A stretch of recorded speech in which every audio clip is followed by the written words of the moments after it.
யோசுவா புஸ்தகம் 3ஆம் அதிகாரம் 7ஆம் வசனத்தில் கர்த்தர் யோசுவாவை நோக்கி, நான் மோசையோடு இருந்தது போல உன்னோடும் இருக்கிறேன் என்பதை இஸ்ரவேலர் எல்லாரும் அறியும்படிக்கு இன்று அவர்கள் கண்களுக்கு முன்பாக உன்னை மேன்மைப்படுத்துவேன். ஹல்லேலூயா. கர்த்தருக்குள் பிரியமானவர்களே, மோசையோடு இருந்த தேவன் யோசுவாவோடு இருந்து இஸ்ரவேல் ஜனங்கள் அறியும்படியாக அவர்களுடைய கண்களுக்கு முன்பாக மேன்மைப்படுத்துவேன் என்று சொல்லி அப்படியே மேன்மைப்படுத்தினதை நாம் இந்த 3ஆம் அதிகாரத்திலே பார்க்க முடியும். ஹல்லேலூயா. அதே ஜீவனுள்ள தேவன் இந்த நாளிலே உங்கள் நடுவிலே இருக்கிறார் என்பதிலே நீங்கள் முழு விசுவாசம் கொள்ளுங்கள்.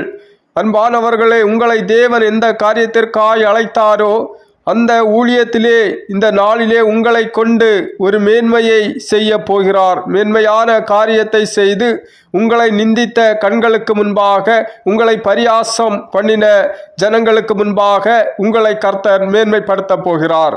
ஆமென். இந்த நாளிலும் கர்த்தர் தாமே உங்களை யாவரையும் அளவில்லாமல் ஆசீர்வதிப்பார். God bless you.